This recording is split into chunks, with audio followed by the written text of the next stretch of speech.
तो गिरनार में भगवान भावनाथ के भजन सुनकर वहां आते हैं तथा भक्तों के आग्रह पर भगवान भावनाथ की कथा सुनाते हुए वैकुंठ में इंद्र व शची के द्वारा ब्रह्मा व विष्णु में विष्णु को महान बताने का वृतांत सुनाते हैं। देवराज इंद्र तथा देवी शची द्वारा प्रारंभ किए गए विवाद ने देवी लक्ष्मी को उत्तेजित कर दिया। विवाद के मर्म को जानने के लिए गुरु बृहस्पति ने परमपिता ब्रह्मा से भेंट की। बृहस्पति ने अपने तर्क प्रस्तुत करते हुए ब्रह्मदेव से कहा,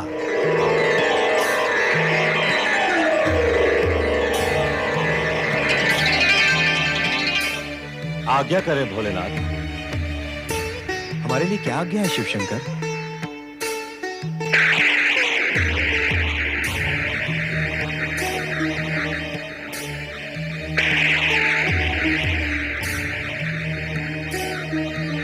आप दोनों भी हमारे समान सर्वज्ञ हैं, अतः ये अवश्य जानते होंगे कि हमने आपको यहाँ किस लिए बुलाया है। हम आपके शब्दों में सुनना चाहते हैं कि आप दोनों में महान कौन है?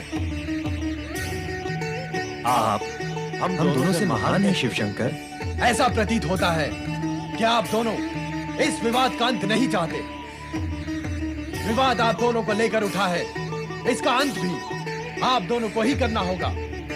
यदि आप नहीं करेंगे तो हम अपने ढंग से करेंगे और हमारा ढंग हमारी भांति निराला होगा।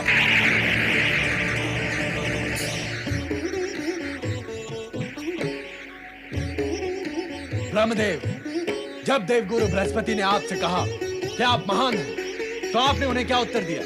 ऐसी बात का क्या उत्तर देता मैं? अभी अभी आपने हमें क्या उत्तर दिया? जब हमने आपसे पूछा कि आप दोनों में महान कौन है, तो आपने प्रश्न की दिशा को बदल दिया और हमें महान बताया। अर्थात जो भी आपके सामने होगा आप उसे महान बताएंगे। देवगुरु के प्रश्न के समय यदि श्री हरि विष्णु आपके सम्मुख होते तो आप संभवतः इन्हें महान बताते। ये आपके सम्मुख नहीं थे तो आप देवगुरु से ये नहीं कह सके कि महान आप नहीं श्री हरि विष्णु हैं। मौन रहने से अथवा स्वयं को महान मान लेने से विवाद, विपदा, समस्या, कष्ट, इन सब की खेती तुरंत खड़ी हो जाती है। अपने अतिरिक्त अन्य किसी को महान मान लेने से सद्भावना, सदाशयता, प्रेम, करुणा और परहित की भावना के झरने फूटकर बहने लगते हैं। जग कल्याण और जग शांति के लिए यही अपेक्षित भी है। यदि आप उस समय देवगुरु बृहस्पति के सम्मुख श्री हरि विष्णु को महान मान लेते तो यह विवाद वहीं समाप्त हो जाता। किंतु अब यह विवाद तो यात्रा करता हुआ यहां कैलाश तक आ पहुंचा है।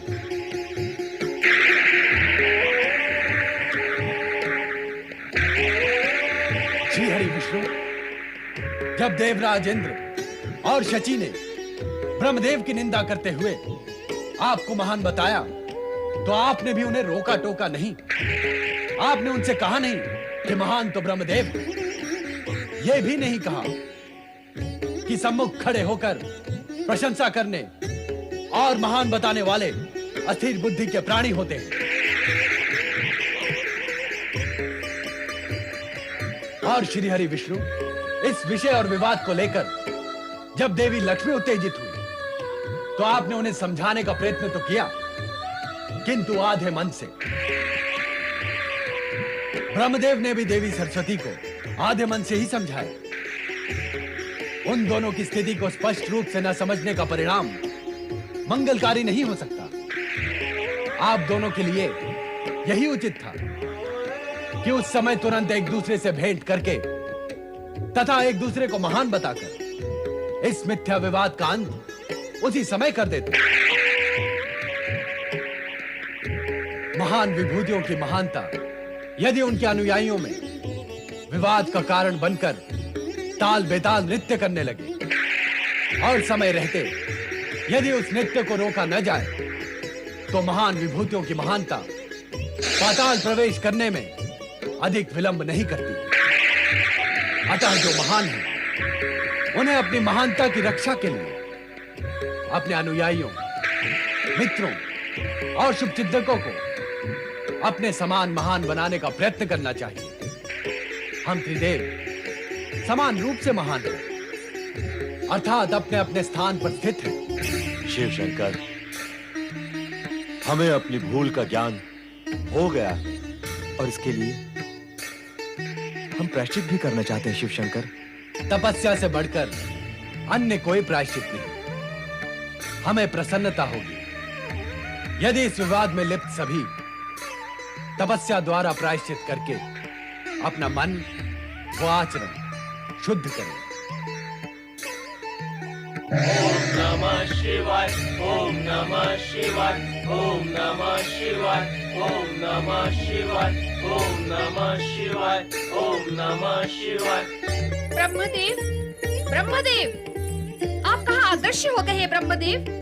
कृपा करके शीघ्र ही प्रकट हो जाइए ब्रह्मदेव। किंतु आप हैं कहाँ? मैं अपनी दिव्य दृष्टि से ये ज्ञात कर लूंगी कि आप कहाँ हैं।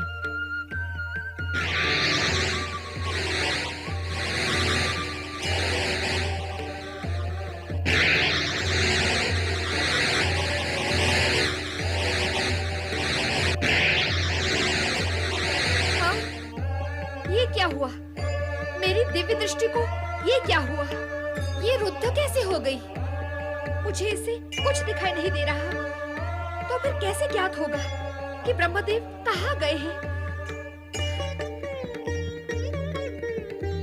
हो सकता है कि वे श्री हरि विष्णु के पास गए हों और वहाँ उनसे उग्र विवाद हो गया हो। तो फिर मुझे तुरंत वहाँ पहुँचना चाहिए।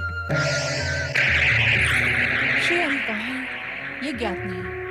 आज मेरी दिव्य दृष्टि क्यों अवरुद्ध है ये भी ज्ञात नहीं। लगता है ये कार्य ब्रह्मा जी का ही होगा। उन्होंने मेरे स्वामी को बुलाकर उनके सम्मुख अपनी महानता का बखान किया होगा।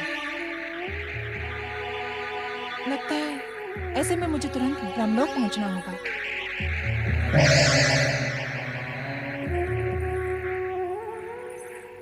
मेरी सखी होने का ढोल पीटती हो, किंतु मेरे यहाँ आने पर आओ भगत का एक शब्द तक नहीं निकला तुम्हारे मुंह से। क्या ये मेरा अपमान नहीं है? बिना बुलाए आने वाले अतिथि की आवभगत नहीं की जाती। पहले ये बताओ कि मेरे स्वामी श्री हरि विष्णु कहाँ हैं?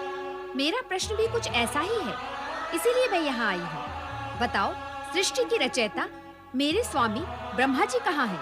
उन्हें अचानक कहाँ अदृश्य कर दिया है तुम्हारे स्वामी श्री हरि ने?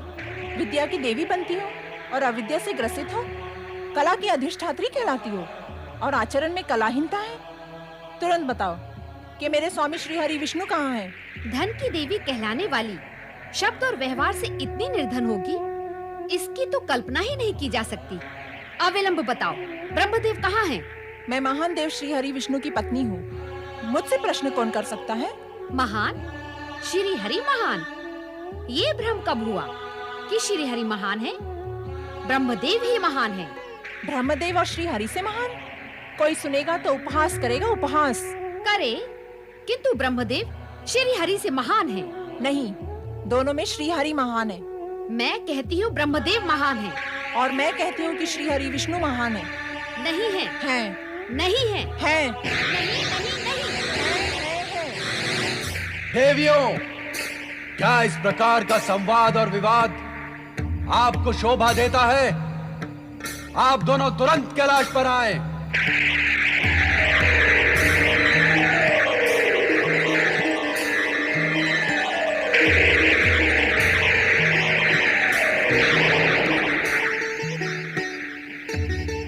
ओम नमः शिवाय। देवियों, आप एक दूसरे को इस प्रकार रोज से न देखकर हमारी ओर देखिए और बताएं कि क्या इस प्रकार का आचरण आपको शोभा देता है?